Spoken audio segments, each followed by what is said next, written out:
सवाल हमारे जो हैं कई दिनों से हम करते आ रहे हैं उसमें, तो कई लोगों का जो रेगुलर जुड़े हुए हैं तो उनका कंसेप्ट बन गया होगा, और जो नए हैं उनका बन जाएगा, थोड़ा सा मेहनत करनी पड़ेगी। ठीक, तो हम सिर्फ एमसीक्यूज नहीं कर रहे हैं, यहाँ पर जो चैप्टर है आपका उसको भी हम पूरे तरीके से यहाँ पे देख रहे हैं। एक बात ये, दूसरा मैं हमेशा ही कहता हूँ कि जब भी आप एमसीक्यू करो तो आपके हाथ में पेन और कागज वागज होना चाहिए, ताकि आप नोट्स भी बनाते रहो अपने आपस में। और जो चीज़ पढ़ाई जाती है यहाँ पे उसको घर में जाके अपने क्लास नोट से या फिर किसी भी बुक से आप पढ़ सकते हैं, उस चैप्टर को उस दिन पूरा करना है। जैसे आप मेडिटेरियन क्लाइमेट वाला चलेगा, तो मेडिटेरियन क्लाइमेट भूमध्य सागरीय जलवायु के साथ एमसीक्यूज के साथ साथ आपको अपनी बुक से नोट से भी पढ़ना है उसको। कौन सा स्टेटमेंट कह रहा है ये सही है, तो जरा दिमाग लगाओ। मेडिटेरियन क्लाइमेट के बारे में तो काफी बातें हो चुकी हैं, हमने काफी इसमें डिस्कस किया है पहले मेडिटेरियन क्लाइमेट के बारे में। वन का आपके हिसाब से सी सही होना चाहिए, ऐसी आपकी बात है, यानी एक और दो दोनों सही हैं कह रहे हैं कुछ लोग।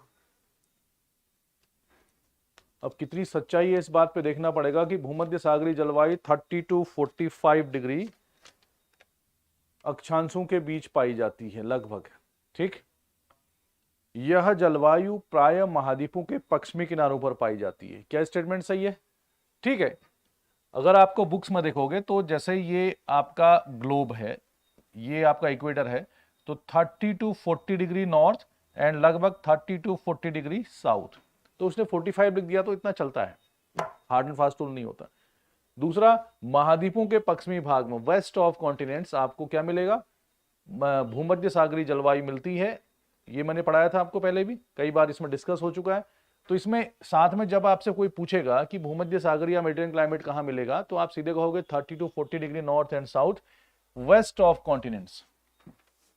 ये सवाल आपका पूरा कंप्लीट हो जाएगा। फिर सीधे ये नहीं कहना है कि 30 to 40 या 45 डिग्री नॉर्थ एंड साउथ चलता है, ये नहीं कहना है, वेस्ट ऑफ कॉन्टिनेंट कहना है। लेकिन उसने दोनों स्टेटमेंट दिए हैं तो दोनों सही हैं, तो आप कह सकते हो कि इसका आंसर सही है। कौन सा वाला? सी। तो ये आंसर आपने बहुत बढ़िया दिया, वेरी गुड। भूमध्य सागरीय जलवायु। आगे बढ़ा जाए, अगला सवाल। और मेडिटेरियन सी के आसपास, और मेडिटेरियन सी कहां पर है ये आपको पता ही है, ये अफ्रीका है, ऊपर कौन सा है? यूरोप। यूरोप और अफ्रीका के बीच में, इसको मेडिटेरियन क्लाइमेट कहते हैं। ठीक है, आगे बढ़ते हैं। भूमध्य सागरीय जलवायु के संबंध में निम्नलिखित कथनों पर विचार कीजिए। फिर से वही सवाल है, तो आपका एक क्लाइमेट वाला आप टॉपिक आज खत्म होना चाहिए इसमें से। तो ये जलवायु लगभग पूरी तरह से महाद्वीपीय भूभाग के पूर्वी सीमांत तक ही सीमित है, eastern margin of the continental land mass. एक सवाल दूसरे सवाल से इंटरलिंक है। इस जलवायु का मूल कारण पवन पेटियों का मौसमी परिवर्तन होता है। Basic cause of this climate is the seasonal shift of the west wind belts. ये भी सवाल आपको आना चाहिए, मैंने पहले डिस्कस किया था इसमें। तो बताओ फिर फटाफट कौन सा क्वेश्चन इसमें सही है, पता चलेगा अब आपकी तैयारी का लेवल क्या है। वेरी गुड, मतलब केवल 2 आंसर सही है। यह जलवायु पूरी तरह से ईस्टर्न पार्ट पे कैसे मिलेगी? ये हमेशा हमने क्या बोला, वेस्टर्न पार्ट्स पे मिलती है, महाद्वीपों के पश्चिमी भाग पर, चाहे वो यूरोप का पार्ट हो, चाहे वो मेडिटेरियन का पार्ट हो, चाहे नॉर्थ अमेरिका, चाहे साउथ अमेरिका, चाहे ऑस्ट्रेलिया या अफ्रीका। ठीक है, वेस्टर्न पार्ट्स पे मिलती है। तो पहला तो गलत हो गया। दूसरा, एयर प्रेशर बेल्ट्स में चेंज की वजह से होता है। इसमें आगे सवाल आएंगे इसलिए मैं इसको डिस्कस नहीं कर रहा। मौसमी परिवर्तन जब होता है या फिर जो सीजनल शिफ्ट होता है एयर प्रेशर बेल्ट्स में, वेस्टर्ली विंड्स और ट्रेड विंड्स की जो लोकेशन है उसमें चेंज आता है, उसकी वजह से परिवर्तन होता है। ये आंसर बिल्कुल सही है आपका, answer is B. Very good, बहुत बढ़िया, आगे बढ़ो। निम्नलिखित में कहां कहां पर आपको भूमध्य सागरीय जलवायु पाई जाती है? बताओ कहां कहां पर आपको मिलेगा।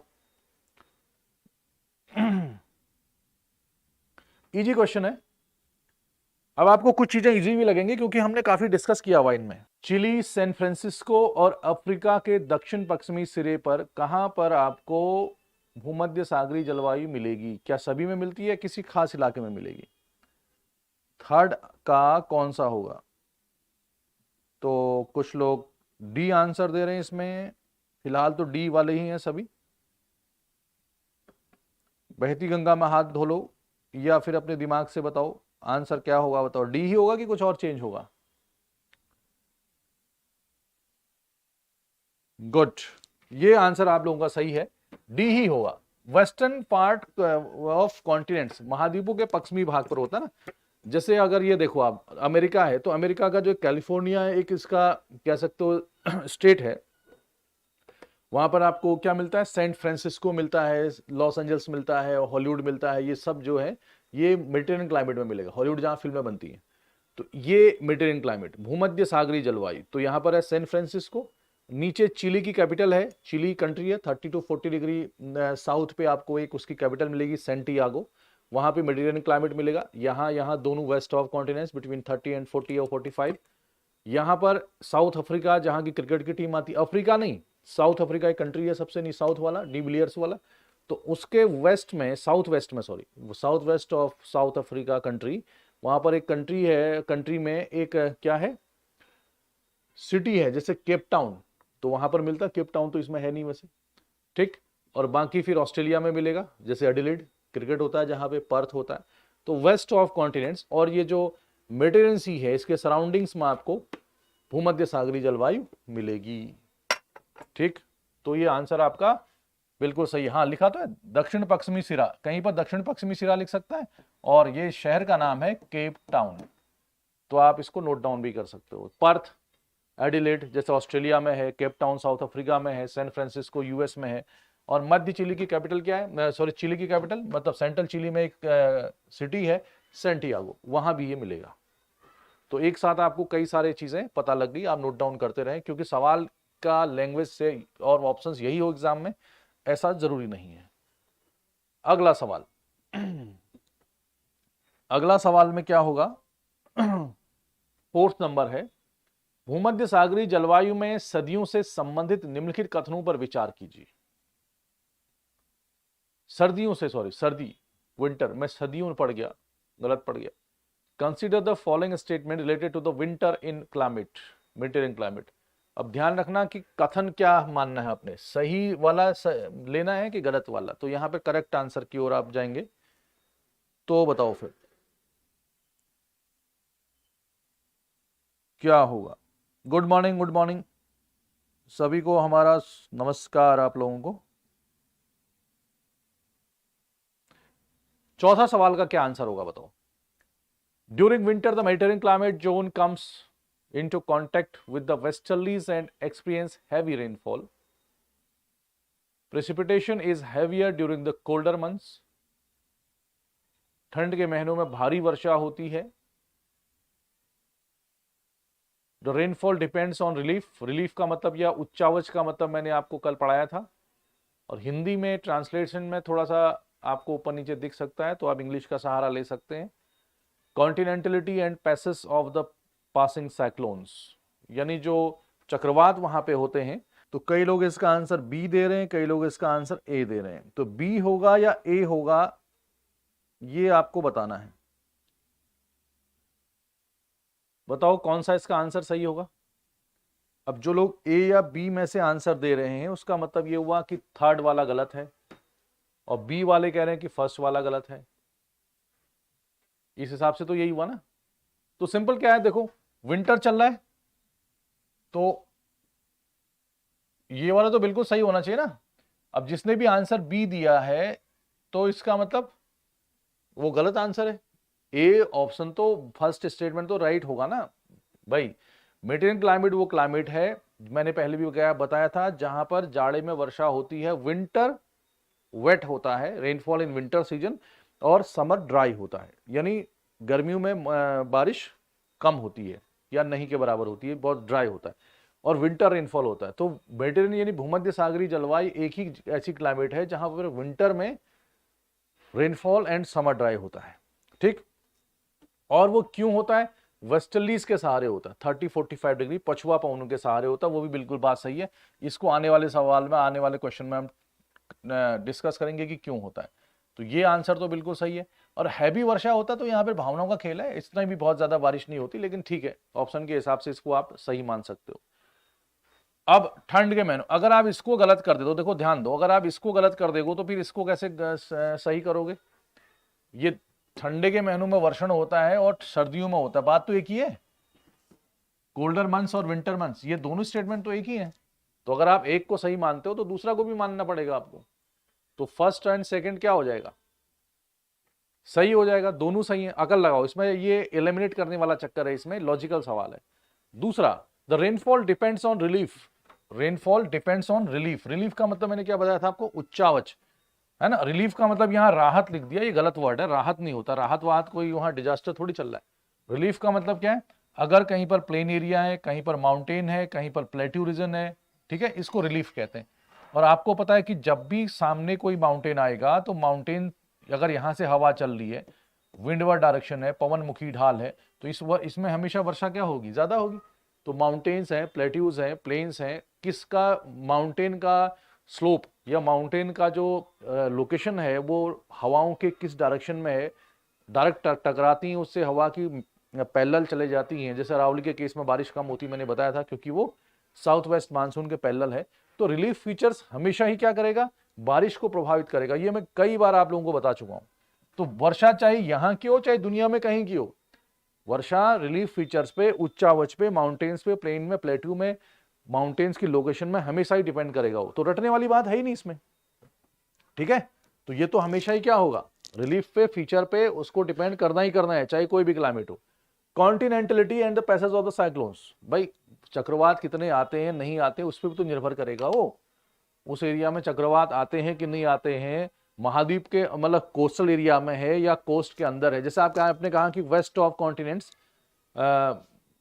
कौन सी वर्षा होती है, भूमध्य सागरीय वर्षा होती है। आपने ये नहीं क्यों नहीं कहा कि internal parts of the continents में बारिश होती है, आपने कहा ना कि कॉन्टिनेंट्स के एज पे होती है या वेस्टर्न एज पे होती है, पश्चिमी किनारे पे होती है, अंदर क्यों नहीं होती, तो अंदर तक हवाएं जाते जाते सूख जाती हैं। तो कॉन्टिनेंटलिटी का प्रभाव पड़ेगा ना उसमें, कि महाद्वीप के अंदर है या महाद्वीप के किनारे पे है, किनारे पे हो गया तो होगी बारिश, क्योंकि सी से हवा आएगी।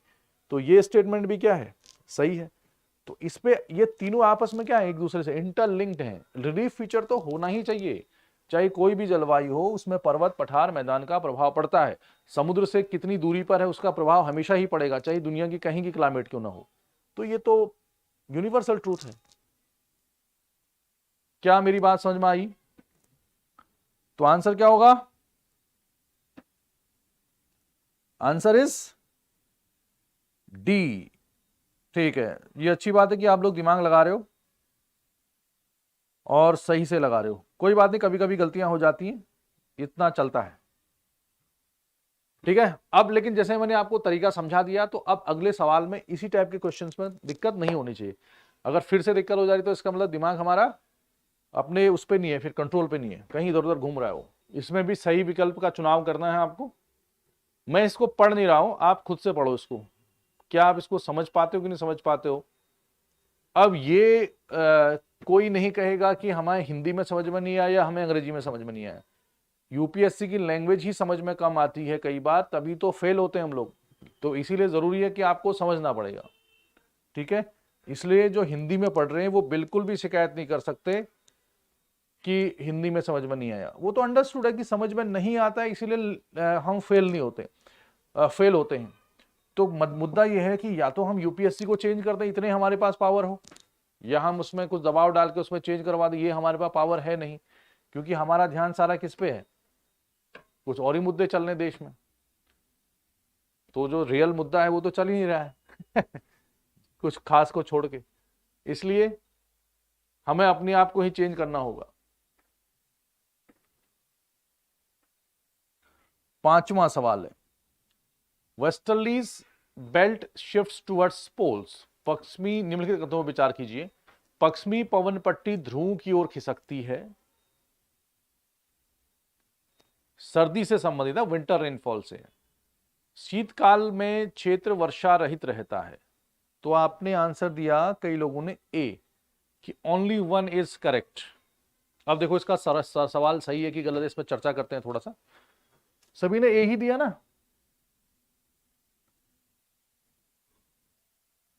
सभी ने ए ही आंसर दिया।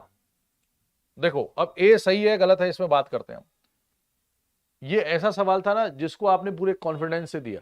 वैसे सवाल आते हैं एग्जाम में, आपने पूरे कॉन्फिडेंस से दिया, आपने मतलब अंदर कसम खाई कि यही सवाल आंसर होगा इसका। आपने कहा कि ए है तो ए ही होगा आंसर, सभी लोगों ने ए आंसर दिया। लेकिन थोड़ा सा भावना को समझो, ऐसे सवाल अक्सर गलत हो जाते हैं। क्या पूछ रहा है वो, विंटर कह रहा है, कि विंटर से रिलेटेड कौन सा स्टेटमेंट सही है। वो ये नहीं पूछ रहा कि समर से रिलेटेड कौन सा है, या वो ये नहीं पूछ रहा कि भूमध्य सागरीय जलवायु या मेडिटेरियन क्लाइमेट से रिलेटेड कौन सा कथन सही है। वो पर्टिकुलर पूछ रहा है विंटर से रिलेटेड क्या है। ठीक है, पहली बात तो समझो कि विंटर में क्या होता है। तो कह रहा है कि westerlies belt shift towards poles, यानी पछुआ पवनों की जो पेटियां हैं वो ध्रुव की ओर शिफ्ट हो जाती हैं। ऐसा होता है क्या? ये इक्वेटर है, ध्यान दो, ये 5 डिग्री नॉर्थ है, ये मैंने कई बार बता दिया, ये 5 डिग्री साउथ है डोल्ड्रम वाला हिस्सा, ये 30-35 नॉर्थ है, ये 30-35 साउथ होता है। इस एरिया में ट्रेड विंड चलती हैं। ये कौन सी पवनें हैं? व्यापारिक पवनें, मैंने पढ़ाया हुआ है कई बार आपको, ये इसी क्लास में, मतलब ये एमसीक्यूज में।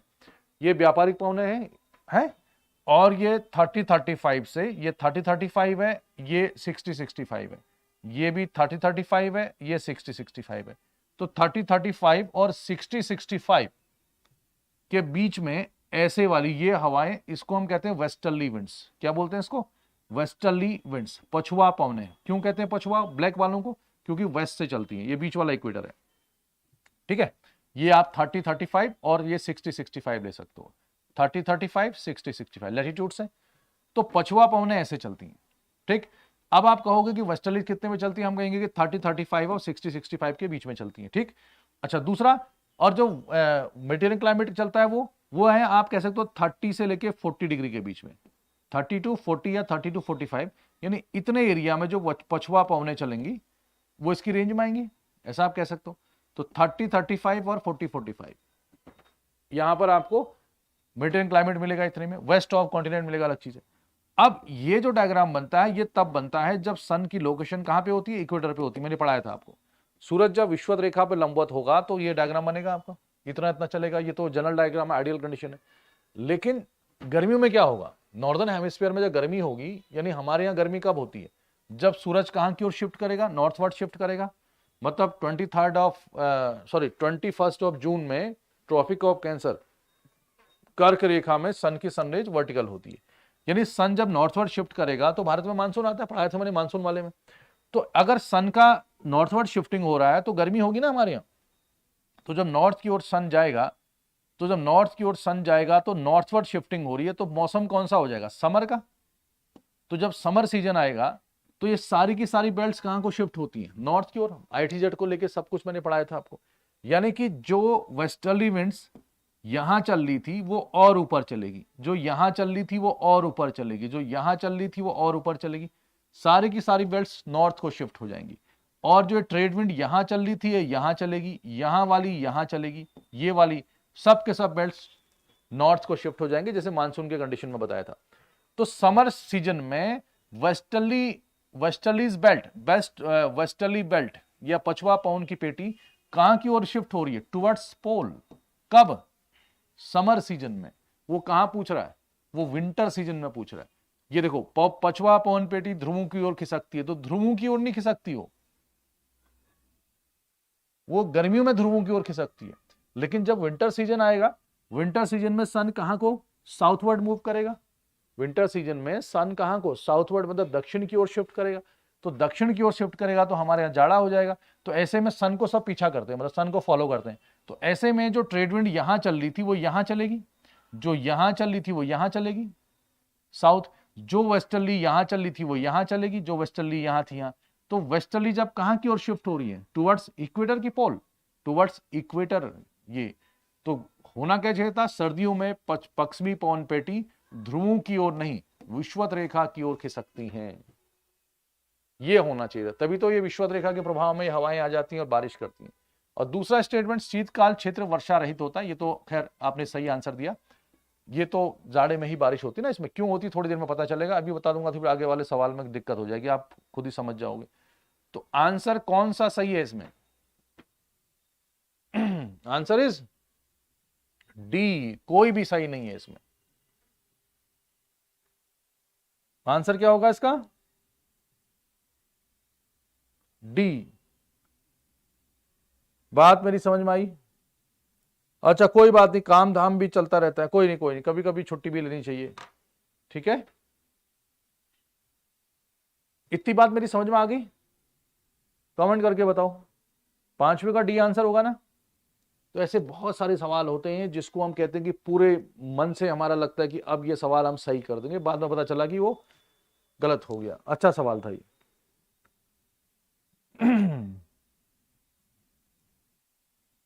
तो आंसर क्या होगा इसका डी। हाँ वो बात अच्छा है आपने कि दिमाग अच्छा लगाया, तो इसमें ये गलतियां होती हैं सभी से, इसको गलती नहीं कहेंगे। ये गलती वही कर सकता है जिसने दिमाग लगाया हो और जिसने पढ़ा हो, ठीक है। यानी वो कहते हैं ना, जो जंग लड़ेगा हारेगा तो वही ना। बात समझ आई? जो पढ़ेगा दिमाग लगाएगा गलत तो उसी का होगा। एक होते खाली तुक्केबाजी, तो तुक्केबाजी के लिए कोई टाइम है नहीं, मतलब वो मजा नहीं है उसमें। तो आपका आंसर है डी। तो आगे बढ़े, नेक्स्ट सवाल। ये बताओ कि ये जितनी भी चीजें लिखी हैं ये किस टाइप के क्लाइमेट में आपको दिखाई देती हैं, ये सवाल है। Mild and wet winter, evergreen oak trees, ये चीजें कहां मिलेंगी आपको? 6 का क्या आंसर होना चाहिए? Which one of the following, मतलब ये जो करेक्टरिस्टिक्स हैं, ये विशेषताएं हैं, ये किस प्रकार की जगह पे आपको मिलेंगी? भूमध्य सागरी, पूर्वी चीन, मध्य एशिया और उत्तरी अमेरिका के अटलांटिक तट, कहां पर ये चीजें मिलनी चाहिए आप? 6 का कुछ लोग सी लगा रहे हैं, कुछ लोग डी लगा रहे हैं आंसर। क्या ये भी हो सकता है? बात सही भी हो सकती है, गलत भी हो सकती है, तो थोड़ा दिमाग लगाना पड़ेगा आपको कि इसकी बात क्या होगी, सी और डी। ये जो आंसर आपने दिया है ये ब्लंडर मिस्टेक इसको कहेंगे आप। अभी आपने पढ़ा था कि सर्दियों में बारिश होती है, गीली सर्दी मत पढ़ो, वेट विंटर। वेट विंटर का मतलब हुआ जाड़े में वर्षा होती है। जब भी कहीं पर आए क्या कि जाड़े में वर्षा होगी, मैं कम से कम 50 बार इस क्लास में कह चुका हूं कि जाड़े में वर्षा भूमध्य सागरीय जलवायु में होती है। तो किसी भी आप ब्लाइंड इंसान को ये क्वेश्चन दे देते जो देख नहीं रहा है, मतलब सुनना जरूरी है देखने से ज्यादा पढ़ाई लिखाई में, तो वेट विंटर तो सीधे ठप्पा लगा लेता कि ये क्लाइमेट कहां का है, मेडिटेरियन का है। और मैंने कई बार आपसे कहा है कि गर्मियां शुष्क होती हैं, आज भी कम से कम 3-4 बार मैं बोल चुका हूं। तो वार्म एंड ड्राई क्लाइमेट, मान लो ओक के पेड़ वहां होते नहीं होते आपको नहीं पता, छोड़ो इसको, छोड़ दो आप, आपको नहीं पता कि ओक कहां होता है, तो बाकी ये दो तो पता ही है ना ये। तो ये तो मेडिटेरियन को ही कह रहे हैं कि वो कह रहा है कि गर्मियां क्या है, गर्म होती, गर्मियां गर्म ही तो होंगी। और ड्राई क्लाइमेट होता है, गर्मी में सूखा होता है, बारिश नहीं होती है, और जाड़े में बारिश होती। माइल्ड मतलब बहुत ज्यादा ठंडा नहीं होता, 30-35 डिग्री में इतना ठंडा कैसे हो जाएगा, ठीक ठाक है। तो आंसर इसका मेडिटेरियन होगा, नहीं होगा। तो कोई लोग इसको सेंट्रल एशिया दे रहे हैं, सेंट्रल एशिया कहां से आ जाएगा इसमें बताओ? सेंट्रल एशिया में ठंडा कम होता है या जाड़े में बारिश होती है? हे भगवान।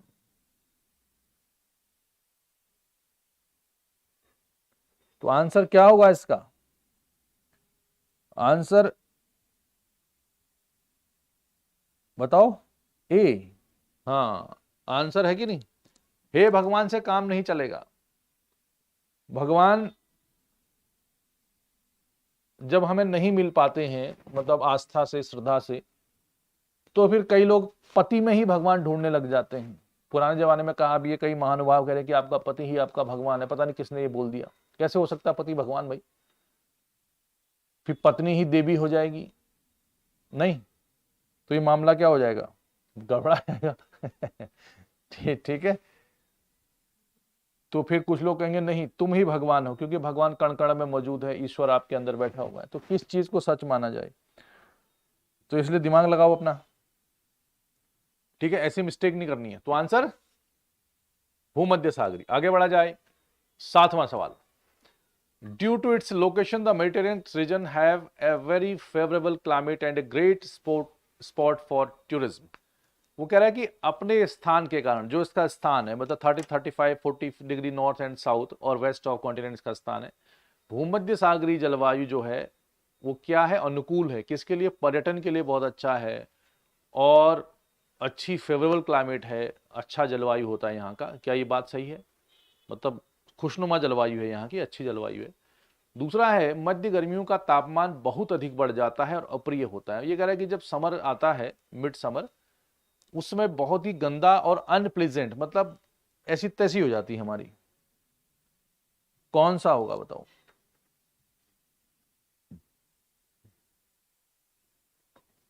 7वां नंबर है ये, थोड़ा सा दिमाग लगाओ, आपको ये आंसर आ जाना चाहिए। 7th का कौन सा सवाल आंसर सही होगा इसमें, गौर से पढ़ो। देखो पहला वाला सवाल क्या है, इसकी लोकेशन की वजह से यहां पे बहुत ही शानदार मौसम होता है।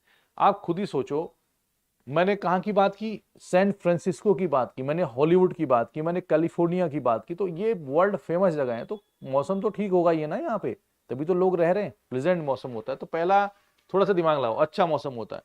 इटली के आसपास की जलवायु है, स्पेन के कोस्टल एरियाज है, या पर्थ का मौसम है, या फिर एडिलेड का मौसम है जहां पर आप क्रिकेट विकेट देखते हो, केप टाउन का, तो मौसम अच्छा होगा, तभी तो इतने बड़े बड़े शहर बसे हुए हैं और सी के पास है, कोस्टल एरिया है, तो यहाँ का मौसम ठीक ठाक होता है, माइल्ड विंटर होता है, ठंडा भी बहुत ज्यादा नहीं होता, तो अच्छा मौसम होता है।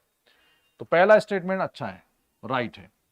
दूसरा सवाल है मिड समर, मतलब जब गर्मियां चलती, देखो गर्मी में यहाँ पे बारिश तो कम होती है, इसमें कोई डाउट नहीं है, ड्राई होता है, अनप्लीजेंट होता है और बहुत ज्यादा तापमान होता है, अप्रिय मौसम होता है। ये कैसा लग रहा है आपको, ध्यान दो। एक तो 30 40 45 के आसपास है, इक्वेटर के आसपास नहीं है वो, तो इतनी ज्यादा गर्मी वहां नहीं होगी।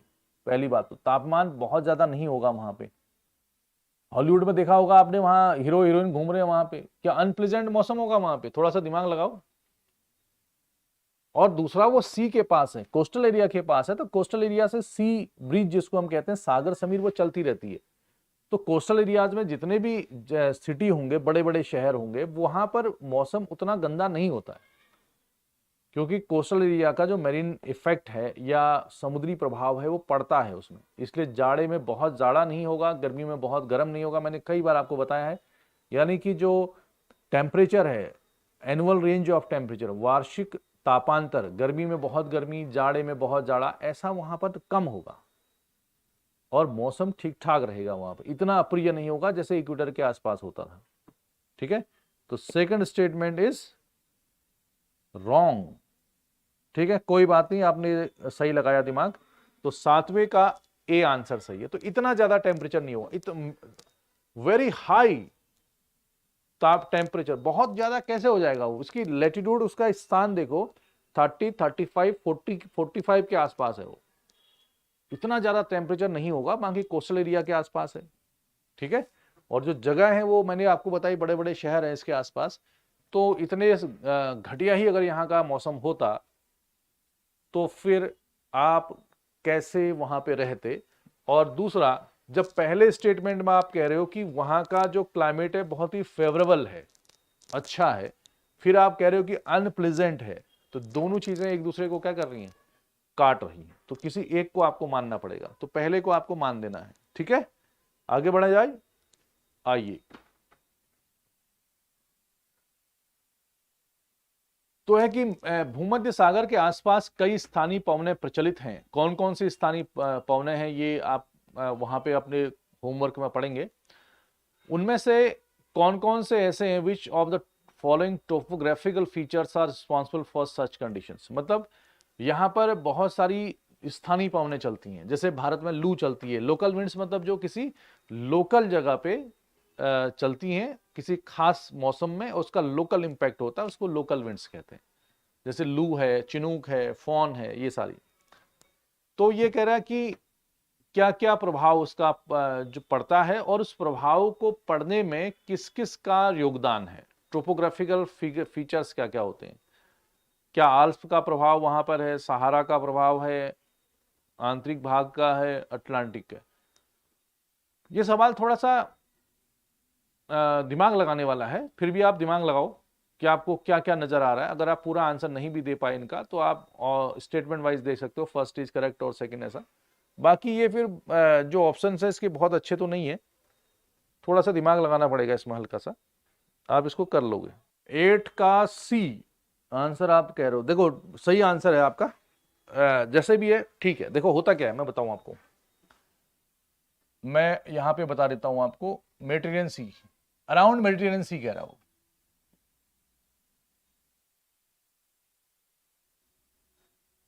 ये इक्वेटर है। अफ्रीका का मैप बहुत यूज होता है जब आप पढ़ाई करते हो क्लाइमेटोलॉजी, और यहां पर अगर आप देखोगे तो ये आपको ऐसे यूरोप मिलता है। ठीक है, और यहाँ ये तो रेड सी वाला हिसाब हो गया, ऐसे ये इंडिया आ जाएगा, वर्ल्ड का मैप जब बनाओगे आप, ये रेड सी है, ये है मेडिटेरियन सी। ये वाला सी कौन सा होता है, इसको हम भूमध्य सागर कहते हैं, इसको मेडिटेरियन सी। तो कह रहा है कि अराउंड द मेडिटेरियन सी, इस भूमध्य सागर के आसपास जो लोकल विंड्स चलती हैं उसमें किस किस का योगदान है, ये वो सवाल पूछ रहा है। तो पहला सवाल है पश्चिम में एल्प्स माउंटेन। अब सीधी सी बात है, एल्प्स माउंटेन आपको फ्रांस में मिल जाएगा, इटली में मिल जाएगा, स्विट्जरलैंड में मिलेगा। तो एल्प्स जो माउंटेन है वो यहां पे है, आप ये कह सकते हो मोटा मोटा। अब लेकिन उसने क्या कर दिया ना, थोड़ा सा वो फ्रस्ट्रेशन निकाल दिया एग्जामिनर ने अपना, ऐसा कह सकते हो। एल्स इन वेस्ट, तो वेस्ट में कहां पर है, वेस्ट तो ये हुआ ना, अगर ये मेडिटेरियन सी है तो इसका वेस्ट ये है, ये इसका नॉर्थ है, ये इसका ईस्ट है, ये इसका साउथ है। तो वेस्ट पश्चिम में आल्स, तो लिखने में उसकी गड़बड़ हुई होगी। तो ये सवाल यूपीएससी देगा ऐसा कोई जरूरी नहीं है, लेकिन फिर भी आपको अंदाजा आना चाहिए, थोड़ा सा ऐसे ही टाइप का कुछ दूसरा सवाल आ सकता है। तो पहला स्टेटमेंट गलत हो जाएगा इसमें, तो वेस्ट नहीं होना चाहिए, क्या होना चाहिए, नॉर्थ होना चाहिए।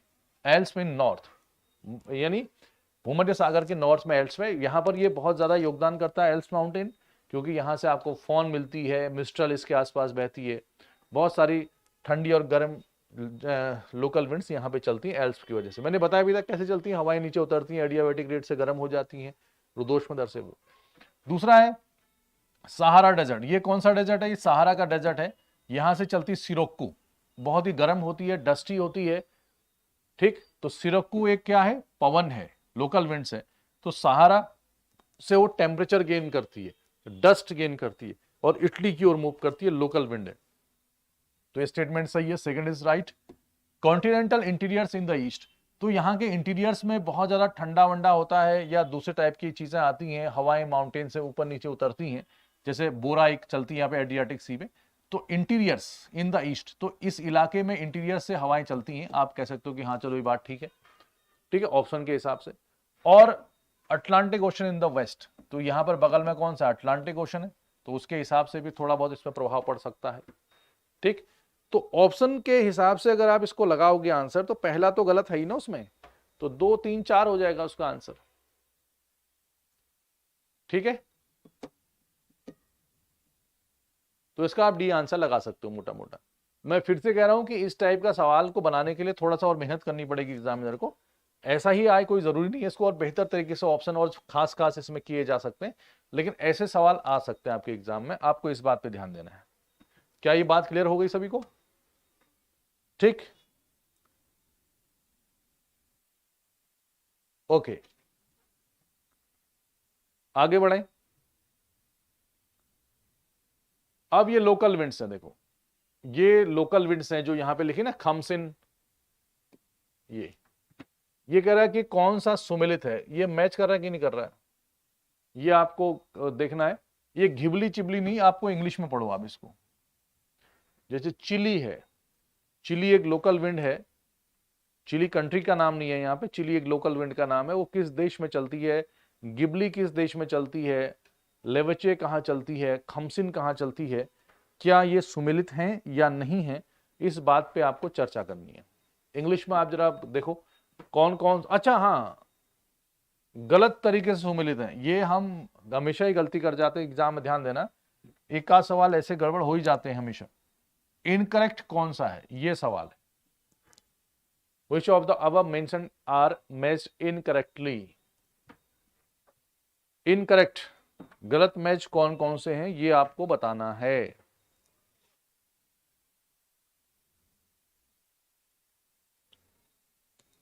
कौन कौन से गलत तरीके से मैच कर रहे हैं, इस पे आपको थोड़ा सा डिस्कस करनी है, बताओ। दिमाग लगाओगे तो सवाल बन सकता है, वैसे आपका नहीं भी बनेगा तो इसमें उतनी दिक्कत नहीं है, क्योंकि ये थोड़ा सा फैक्चुअल सवाल है।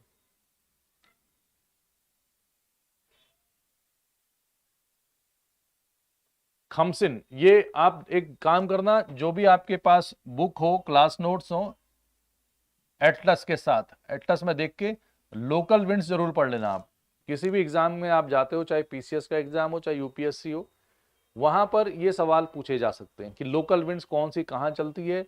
मतलब लोकल विंड का मतलब किसी खास पर्टिकुलर डायरेक्शन में चलने वाली, और उसका जिसका खास क्या हो, नेचर हो, मतलब गर्म हो सकती है या ठंडी हो सकती है, और उसका इंपैक्ट क्या होता है, ये सवाल प्री में पूछा जाएगा।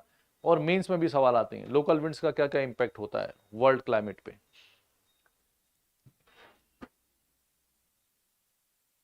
9 का ए लगा रहा है लड़का, ये ठीक है।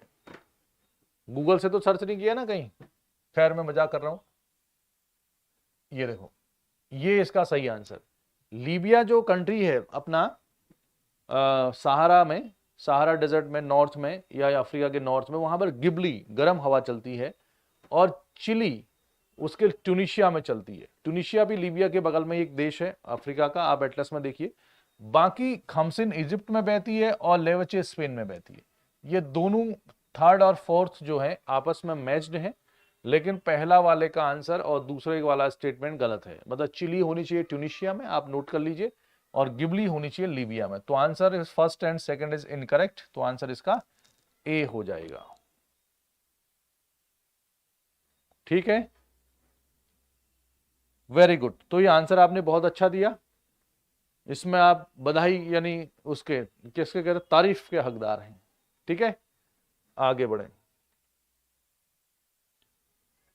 यहां पर भी आपको लोकल विंड्स के प्रभाव के बारे में बताना है, और ध्यान रखें कि आंसर आप इसको खुद ही पढ़ो आप, और खुद ही इसका आंसर दो। फिर मैं आपसे एक चीज पूछना चाहूंगा इसमें, तो यहां पर आपको खुद पढ़ना है ये और बताना है कि क्या है।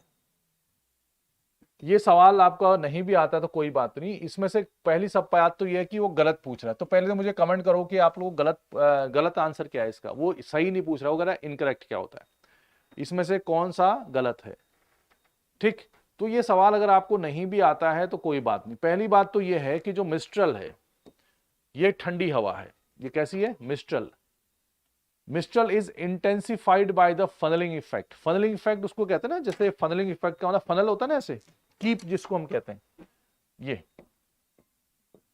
सॉरी इस टाइप की चीजें होती ना, ये ऊपर से खुला हुआ। तो ऐसे में जब हवा ऐसे किसी नैरो हिसाब से जाती जो और ज्यादा खतरनाक हो जाती, तेज चलती, इंटेंस हो जाती, उसको फनल इफेक्ट कहते हैं।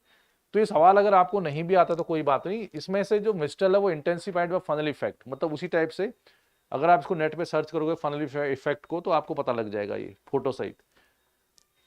ठीक, ऐसे चलती है। सर्दियों में मिस्ट्रल हिमांक से नीचे चला जाता है। सर्दियों में मिस्ट्रल हिमांक मतलब जो तापमान है, ठंडी हवा है तो बहुत ठंडी होती है, तापमान नीचे से चले जाता है, ये भी ठीक है। तो gregale are cold winds in the Black Sea, ये काला सागर में बहने वाली एक हवा है। ये ऐसा नहीं है, ये काला सागर में नहीं बहती है, ये भूमध्य सागर में ही बहती है। कहां पर? ये वाली बहुत ही कम फेमस है, तो काला सागर की जगह मेडिटेरियन सी होना चाहिए इसमें आंसर। और दूसरा, बोरा एड्रियाटिक तट के पास एक ठंडी उत्तर पूर्वी पवन है, भी मेरे नाम भी बताया था आपको, बोरा एड्रियाटिक सी के पास मेडिटेरियन सी में। तो डी आंसर इज राइट, तो आंसर इसका सी होगा। तो आंसर इसका क्या है? सी आंसर इसका होना चाहिए। इसमें आपकी कोई गलती नहीं है, अगर नहीं भी आता है आपको तो चलेगा काम। ठीक है, इनकरेक्ट पूछ रहा था। तो ग्रेगेल जो है वो मेडिटेरियन सी में चलती है।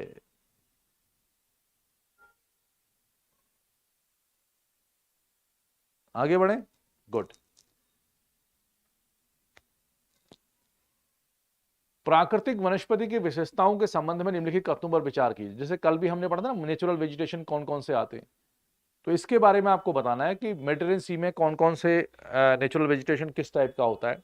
इसका आंसर आप लगा सकते हो, थोड़ा सा ध्यान से पढ़ो। वो कह रहा है कि पेड़ चौड़े छोटे पत्तों वाले हो, चौड़े पत्तों वाले होते, trees are with small broad leaves. ठीक, ऐसा क्या होता है?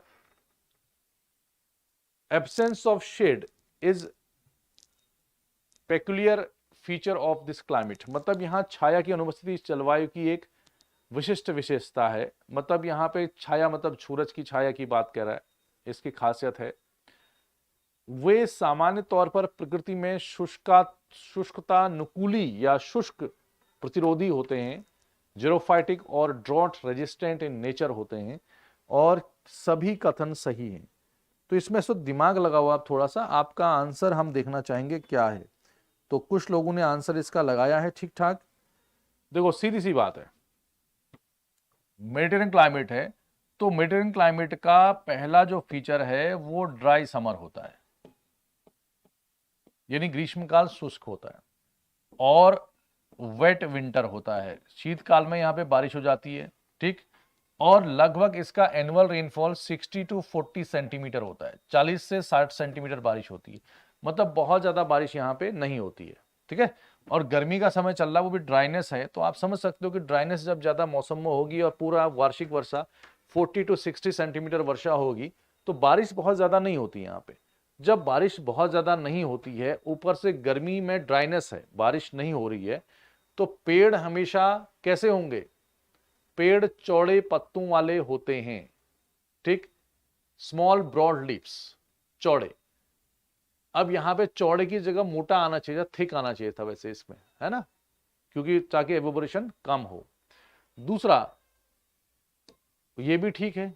तीसरा, ड्रॉट से रेजिस्टेंट होंगे तभी तो वो सरवाइव कर पाएंगे। देखो सीधी सी बात है, अगर कोई पेड़ आपको दिख रहा है, चाहे वो डेजर्ट में दिख रहा हो, चाहे वो आपका टैगा टुंड्रा में दिख रहा हो बहुत ठंडे में, चाहे वो इक्वेटर में दिख रहा हो, उसका सीधा मतलब यह है कि उस क्लाइमेट को उसने अडॉप्ट कर लिया है, उसके पास उतनी पावर है, उतनी कैपेसिटी है कि वो क्लाइमेट में जो नेगेटिव चीजें हैं उनसे वो लड़ सके, अपने आप को रेजिस्ट कर सके, चाहे वो ड्रॉट हो, चाहे वो ठंडा हो, पाला हो, चाहे कुछ भी हो, ठीक है। तो ये आंसर बिल्कुल सही होगा आपका। मोटी छाल वाली पत्तियां होती है इसमें, चौड़ी चौड़ी टाइप की मोटी वाली। अगर आप गूगल में सर्च करोगे कि मेडिटेरेनियन वेजिटेशन, अगर आप सर्च मारना कभी गूगल में, उसकी इमेज में देखना, तो उसमें आपको चौड़ी छोटे छोटे पेड़ मिलेंगे, झाड़ियां जैसी मिलेंगी, खूब ऐसी चौड़ी चौड़ी, और वो बहुत हार्ड होंगी, क्योंकि मैंने कल भी कहा था आपसे, हार्डनेस और थिकनेस, मोटाई और उसकी जो कठोरता है, उससे एवोपोरेशन कम होता है, पानी का लॉस कम होता है।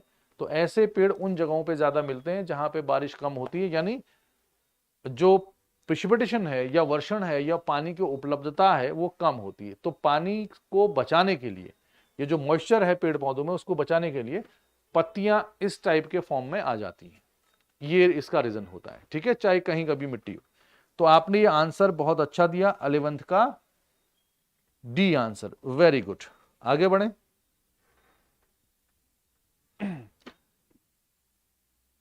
Cork oaks used for making wine bottles, corks is the feature of cork, बताओ। कॉर्क ओक्स, ये आंसर तो आप लॉजिकल तरीके से थोड़ा दिमाग लगा के भी बना सकते हो। कौन सा आंसर इसमें होगा? वाइन की जो बोतल होती है उसके ऊपर ओक का यूज किया जाता है, ऐसा वो कह रहा है।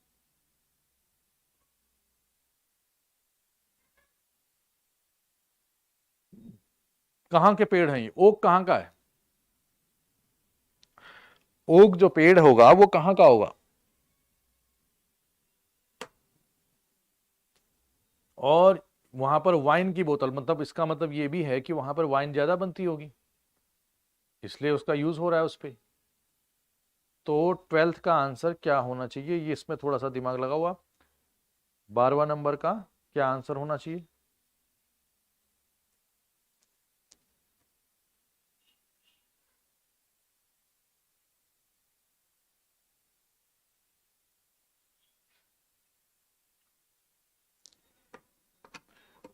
आंसर देने के लिए भी कलेजा ऑन देखो।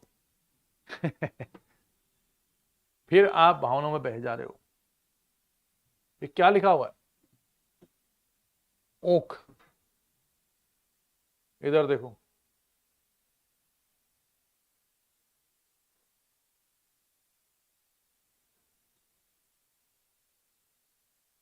ये ओक ट्रीज, यहां पर आपने लिखा कि एवरग्रीन ओक ट्रीज, और ये वाला क्लाइमेट ये भूमध्य सागरीय जलवायु से रिलेटेड। इसी सवाल में मैंने थोड़ी देर पहले आपको टोका था कि आप इस सवाल को आराम से सही कर सकते थे। मैंने कहा था ना कि भगवान भगवान वाली कुछ बात की थी मैंने, इसी सवाल पे मैंने टोका था। मैंने कहा था कि ओक आपको पता हो ना हो कोई बात नहीं, लेकिन ओक क्या है?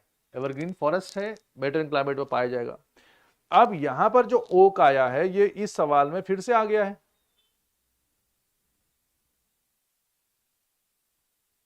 ये अब हम इसको कह रहे हैं, कोई इसको ये कह रहा है, कोई इसको ये कह रहा है, बोरियाल फॉरेस्ट कह रहा है, इसको कोई नहीं कह रहा है, जबकि आंसर इसका बी होगा, नहीं होगा। तो ये बताओ, अक्ल बड़ी की भैंस है? तो पढ़ा लिखा होना ज्यादा सही है कि बिना पढ़ा लिखा होना ज्यादा सही है? बिना पढ़े लिखे वालों के पास नेचुरल टैलेंट होता है, क्योंकि वो नेचुरली सीख होते हैं। पढ़े लिखे वाले क्या करते हैं, ना तो नेचुरली रह पाते हैं, ना फिर वो कुछ सीख ही पा रहे हैं। तो इसका मतलब क्या हुआ, अनर्थ हो जाएगा ऐसे। तो ऐसे आंसर कैसे दे सकते हो आप? लिखा करो। जब आपने लिखना चाहिए था ना, ओक जो है मेरिटाइम क्लाइमेट से, भूमध्य सागरीय जलवायु से रिलेटेड है, ये आपने लिखा ही नहीं होगा। मैंने कहा था उसमें कि ओक आपको नहीं भी पता है तो कोई बात नहीं, लेकिन उसको लिख लेना चाहिए था वहीं पर। जब आपने लिखा होता वहां पे, दिमाग में फोकस किया होता ओक मेरिटाइम क्लाइमेट है, तो ये सवाल आराम से सही हो जाता है अभी। लेकिन नहीं, हम नहीं सुधरेंगे, कसम खा दो चलो एक बार। चलो खैर। और दूसरा, इसमें वाइन की बोतल, भूमध्य सागरीय जो जलवायु है वो बहुत ही फेमस है किसके लिए, सिट्रस फ्रूट के लिए, है ना। खट्टे फलों की खेती यहाँ पे बहुत होती है, संतरा है और जिससे अंगूर है, इस टाइप की चीजें, या अपना ओलिव है, ये सारी चीजें यहाँ पे होती हैं। ओक के फॉरेस्ट हैं, तो यहाँ पर फिर अंगूर से, ग्रेप से बनती है वाइन। तो भूमध्य सागरीय जलवायु में, मेडिटेरियन क्लाइमेट में, जैसे इटली है ना, या फ्रांस है, इस टाइप की जगह देशों में अगर आप जाओगे तो वहां पर आपको चाय वाय नहीं मिलाई जाएगी, चाय पी लो, लस्सी पी लो, नहीं, सीधे क्या पिलाया जाएगा, वाइन पिलाई जाएगी आपको। आप सोच लो। अब आप तो आपको अगर अपना ससुराल बनाना है तो कहाँ बनाना चाहिए, ताकि दामाद जी और बहू रानी का स्वागत किससे हो, वाइन से हो। 13, तो वाइन भी मिलती है, सिट्रस फ्रूट भी मिलता है, खट्टे फल भी मिलते हैं, ठीक है, अंगूर का उत्पादन होगा, संतरे वंतरे जितने भी फल वल होते हैं सब वहां मिलते हैं। अब जैसे मैंने इतनी चीजें आपको बता दी, तो आप लोग क्या कर रहे होंगे, कोई रजाई में बैठा होगा, कोई कहीं बैठा होगा हाथ बांध के। देखो अब ये क्या कहता है अगला सवाल। अपनी मेहनत कुछ करनी नहीं है। जब तक आप अपनी मेहनत नहीं करोगे, अपने नोट्स वोट्स नहीं बनाओगे थोड़े से, तो कहां से पता चलेगा ये है? अगर इतना इजी होता तो जो कंडक्टर, गाड़ी में कंडक्टर बैठ रहा है, रिक्शा चला रहा है, या दुकान में बैठ रहा है, प्रॉपर्टी डीलर है, वो भी कान में ठूस लेता लेक्चर्स को, किसी के भी टीचर के, उसको आते रहता और वो एग्जाम निकाल देता। फिर ऐसा कैसे हो जाएगा बताओ? अगला सवाल राइट डाउन किया करो थोड़ा सा।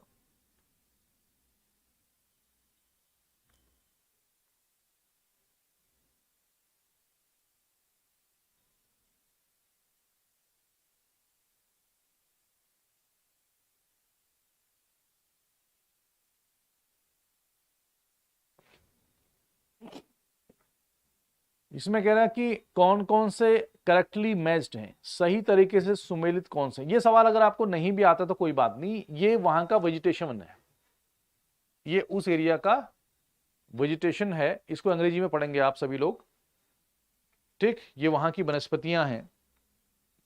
अगर आपको नहीं भी आता है तो कोई बात नहीं।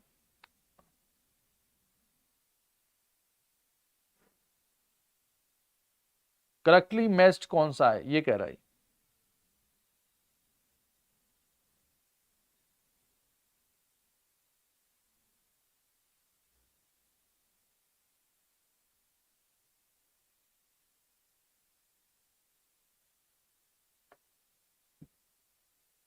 ये सारे के सारे भूमध्य सागरीय। अब सवाल दूसरा भी आ सकता है कि जैसे चैपरेल क्या है, माली क्या है, मेचिना क्या है, ये सवाल ये भी तो आ सकता है ना।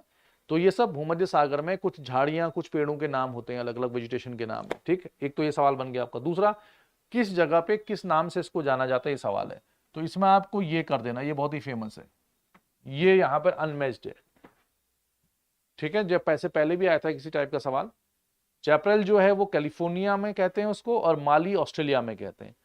बाकी मॉकिस और मैचिना ये दोनों से क्या है, ये मैच्ड हैं। तो इसका आंसर हो जाएगा ए। कोई बात नहीं, अगर आपको आंसर इसका नहीं भी आया तो इसमें हम आपसे कुछ नहीं कहेंगे। मैं हमेशा टोकता हूं ऐसे सवालों पे जो लॉजिकल हैं, जिसको आप दिमाग से सही कर सकते हो। जहां पर आप दिमाग नहीं लगाते, तभी मैं कहता हूं अकल बड़ी की भैंस। इसमें दिमाग वाला बात ही नहीं है। ये आपने पहले से पढ़ा है तभी आएगा, नहीं पढ़ा है तो नहीं आएगा। तो कोई बात नहीं, इस सवाल में कोई दिक्कत नहीं है। बाकी आप ऐसे याद कर सकते हो, सी है ना, ये सी, ये कैलिफोर्निया में है, माली ऑस्ट्रेलिया में है, मैचिना इटली में है, और मॉकिस फ्रांस में है, ठीक है। ये इसका स्टेटमेंट होगा।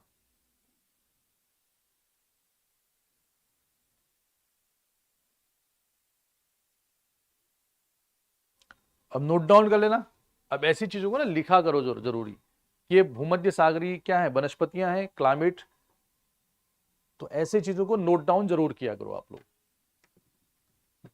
जो मैंने बोल दिया, जो इसका आंसर है उतना ही नहीं पढ़ना है, जो मैं बाकी एक्स्ट्रा आपको एक्सप्लेन कर रहा हूं उसको लिखना जरा जरूरी होता है। एमसीक्यूज या पीवाईक्यू मतलब ये नहीं है कि आपको कौन सा आता है बस आपने सही लगा दिया, बाकी के ऑप्शन क्यों गलत है ये भी आना चाहिए। ठीक, आगे बढ़ा जाए।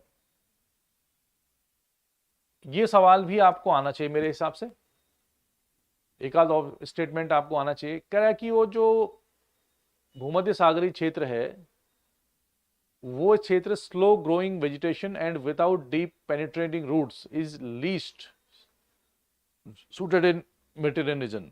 मतलब धीमी गति से बढ़ने वाली वनस्पति और गहवर भेदक जड़ों के बिना, मतलब जो गहराई तक नहीं जाती हैं जड़ें, भूमध्य सागरीय जलवायु के लिए सबसे कम अनुकूल हैं। ठीक, दूसरा है, इंग्लिश में पढ़ना समझ में आएगा। भूमध्य सागरीय क्षेत्र में पशुपालन आय का प्रमुख स्रोत है। यहां पर जो है पशुपालन से ज्यादा आय होती है। क्या स्टेटमेंट सही है? दूसरा है ऑलिव, जो मैंने वर्ड यूज किया था, जैतून जिसे हम कहते हैं, पूरे फल या तेल के रूप में आहार का एक अभिन्न अंग है, integral ingredient of the diet in the form of whole fruit और ऑयल। ऑलिव ऑयल जब यूज करते हो ना, ये यहाँ पे अच्छा खासा होता है, ये तो बताया भी था मैंने थोड़ी देर पहले आपको।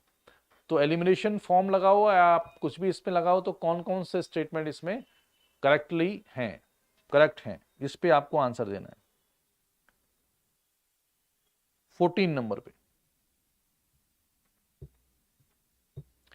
क्या पशुपालन होता है यहाँ पे? बढ़िया, इनकम का मेन सोर्स है ये। और पहला वाला स्टेटमेंट है धीमी गति से बढ़ने वाली वनस्पतियां। ठीक, और जो जड़ें बहुत अंदर तक नहीं जा पाती हैं, मतलब गहराई तक नहीं जा पाती हैं, ऐसी वनस्पतियां भूमध्य सागरीय जलवायु के लिए अनुकूल नहीं है या कम अनुकूल है। क्या ये बात सही है? दिमाग लगाओ, आंसर बन जाएगा। पहला वाला सवाल का क्या है स्टेटमेंट? धीमी गति से बढ़ने वाली वनस्पतियां और जिन पौधों की जड़ें गहराई तक नहीं जा पाती हैं वो भूमध्य सागरीय जलवायु में सबसे कम अनुकूल होती हैं, मतलब वहां के लायक नहीं है। ये स्टेटमेंट है। तो बताओ, दिमाग लगाओ, कौन सा स्टेटमेंट सही होगा इसका? 14 का। कुछ लोग बी आंसर लगा रहे हैं, कुछ लोग डी लगा रहे हैं, कुछ बेहोश हो गए। बताओ बताओ, डरो मत।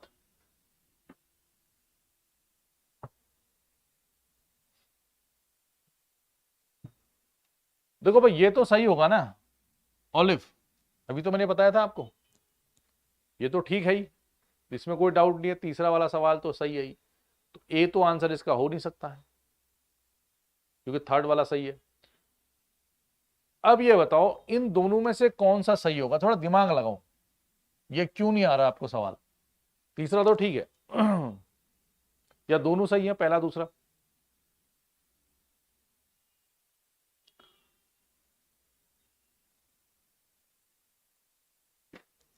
पहला वाला स्टेटमेंट सही नहीं होगा भाई। देखो, दिमाग लगाओ, अकल बहुत बड़ी चीज है। मैंने अभी थोड़ी देर पहले कहा आपसे कि जिस जलवायु में जिस टाइप की वनस्पति रहती है उसमें कुछ खासियत होती है। अब भूमध्य सागरीय जलवायु है, वहां पर ड्राई सीजन आता है और गर्मी ज्यादा है, समर ड्राई होता है वहां।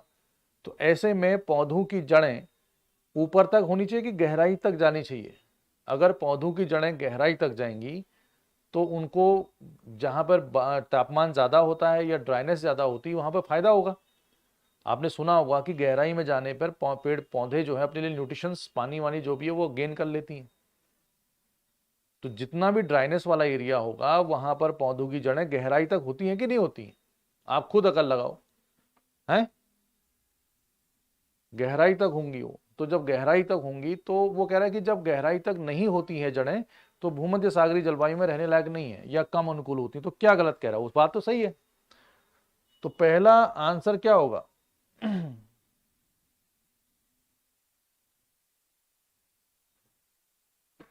अब फिर भी दिमाग में नहीं आ रहा कई लोग, फिर भी वो बेहोश चल रहे हैं। ये आंसर सही नहीं है क्या? अगर गहराई तक जड़ें नहीं जाएंगी तो वो अनुकूल नहीं होती हैं, किसमें गलत क्या है?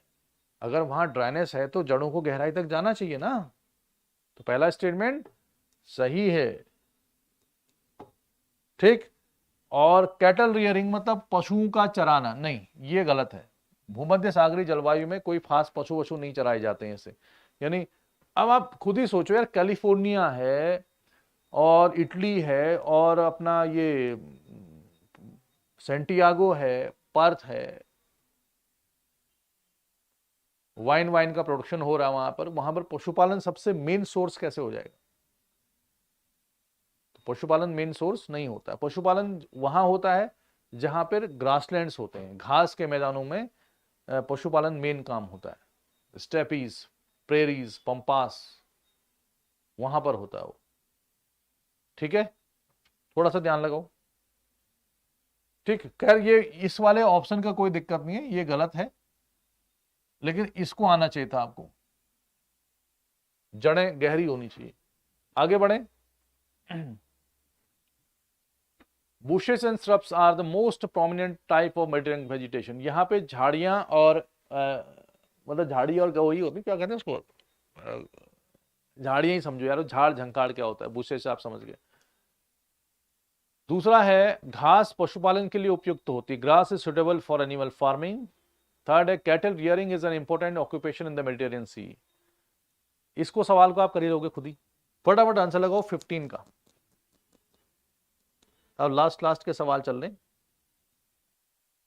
देखो अभी मैंने क्या कहा था आपसे, बारिश कम होती है तो यहाँ पे झाड़ियां वाड़ियां होती, मैंने कहा था ना कि चौड़ी पत्ती वाले छोटे छोटे पेड़ होते हैं, झाड़ी टाइप के पेड़ होते हैं, बड़े खूबसूरत दिखते हैं, है ना। तो विराट कोहली की शादी हुई थी शायद इटली उटली में, उसके आसपास देखना तुम, लहंगा वहंगा क्या पहना हुआ है, क्या शेरवानी पहनी, तो उसके आसपास पेड़ वेड़ देखना तो आपको मिलेंगे, मेडिटेरियन क्लाइमेट, ठीक है। तो ये स्टेटमेंट सही है। Grass is suitable for animal farming. अभी थोड़ी देर पहले आपने कहा कि यहां पर झाड़ी वाड़ी होती है, अब आप कह रहे हो घासें यहां पे बहुत अच्छी होती है एनिमल फार्मिंग के लिए, और थोड़ी देर पहले आपने क्या पढ़ा था कि ये एरिया में पशुपालन उतना मेन ऑक्यूपेशन नहीं है। गलत। और तीसरा, अभी अभी आपने कहा कि कैटल रियरिंग यानी पशुपालन यहां पर नहीं होता है, अभी पढ़ा था ना। अब वो कह रहे कि पशुपालन होता है, तो तीसरा स्टेटमेंट कैसे सही हो जाएगा? होगा कि नहीं होगा बताओ? तो 15 का आंसर तीसरा तो हो ही नहीं सकता। Answer is a. ग्रासेस व्रासेस उतनी नहीं होती यहां पे, ग्रासेस होती, मैंने थोड़ी देर पहले देखो अकल लगाओ, मैंने कहा था पशुपालन वहां ज्यादा होता है जहां पे घासें होती हैं, क्योंकि पशु जो होते हैं वो घासों को ज्यादा खाते हैं, समझ गए। तो यहाँ पर पशुपालन उतना इंपॉर्टेंट या प्राइमरी नहीं है, सेकेंडरी या बाद में बहुत पीछे है। तो इसका मतलब वहां पर ग्रासेस भी कम होंगी और कैटल रियरिंग भी कम होगी, ठीक है। तो आंसर आपका ए होगा। लास्ट सवाल, ये वाला तो आंसर दे ही दो आप। Citrus fruits grow well in the Mediterranean region due to a similar root structure as olive trees but also because the fruits have thick skins. इसका तो आंसर आप दे ही दोगे आप।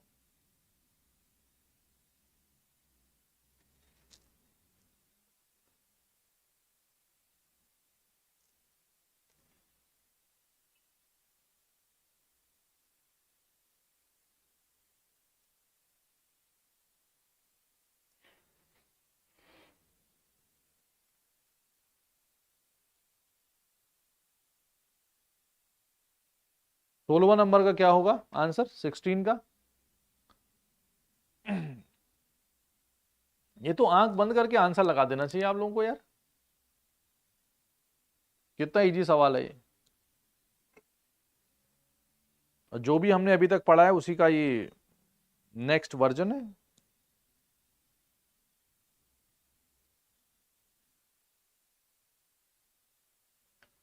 हे भगवान, अब आज आप एक काम करना, खाना तो छोड़ दो, आज आज आप लोग पढ़ाई भी मत करना, पढ़ाई नहीं करनी है, खाना नहीं खाना है, खाली गुंडागर्दी टाइप की करनी है, मतलब जो आप कर सकते हो वो करो आप, ठीक है ना। Olive is considered a drought resistant species. अभी अभी मैंने कहा 2 सवाल पहले कि जो भूमध्य सागरीय जलवायु होती है वहां पर सूखा पड़ता है, ड्राइनेस होती है, समर ड्राई होता है, तो ऐसे इलाके में गहराई वाले जड़ों वाले पेड़ पौधे होने चाहिए जो शुष्कता के प्रतिरोधी हो सके, जीरोफाइट्स हो सके। और कुछ समय पहले यहां पर हमने कहीं पढ़ा भी था, ये ऑलिव वहां का होता है। देखो एक सवाल अभी आया था, ये वे सामान्य तौर पर प्रकृति में शुष्कता अनुपाली या शुष्क प्रतिरोधी होते हैं। उपरोक्त सभी कहा था ना मैंने, ये xerophytes, they are generally xerophyte होते हैं। वही चीज कह रहा है अब ये कह रहा है कि ये कहना क्या चाह रहा है, olive is considered drought resistant. भाई ऑलिव वहां होता है, क्यों होता है? क्योंकि सूखा प्रतिरोधी होगा, और जहां पर पानी की जल की कमी होगी वहां पर भी पैदा हो सकता है। ठीक हो गया, ये स्टेटमेंट सही है। दूसरा वो वही कह रहा है जो ऊपर कह रहा है कि भाई उनकी जो सिमिलर रूट्स होती हैं जैसे ऑलिव की होती हैं, और उसकी जो मोटी छाल होती है वो भी होती है। ठीक है, ये भी सही है। अभी अभी हम कह रहे हैं कि खट्टे फलों की खेती होती है, ऑलिव्स वहां पे होता है, भूमध्य। ये गलत कैसे कर दिया आप लोगों ने? बताओ, इसका आंसर तो सी होना चाहिए था। हैं? बहुत दुख की बात है, मतलब गांजा पीने से या दारू पीने से, भांग पीने से ही दिमाग खराब नहीं होता है, इस बात को आप समझो। कई बार दूध दही खाने से, शुद्ध हवा लेने से, माँ बाप के ज्यादा प्यार से भी, या भगवान की ज्यादा भक्ति से भी दिमाग खराब हो सकता है। इस बात को मैं अब स्वीकार करने लगा हूं।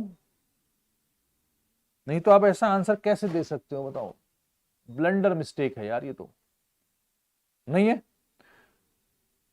अनर्थ हो गया है ये। क्या किया जा सकता है बताओ? तो आज खाना पीना नहीं खाना आप लोगों को, ठीक है ना? थोड़ा सा सोचना है कि गलतियां हो क्यों रही हैं ये। जब आप इतनी छोटी मोटी गलतियां यहां करोगे तो एग्जाम में क्या हाल होगा? वहां तो महारथी बैठे हुए हैं एक से एक खूंखार। ठीक है, चलो कोई बात नहीं, गलती में सुधार करो अपना। ठीक, तो फिर मिलते हैं आपको कल। तो संडे है, परसों को। ओके, और पढ़ लेना इसको, जहां जहां गलतियां करी उसको पढ़ो आप, उसको सुधारो। सुधार करना ही हमारे हाथ में है, और हमारे हाथ में कुछ भी नहीं है। ठीक है, तो फिर मिलते हैं आपको next day. Okay, thank you.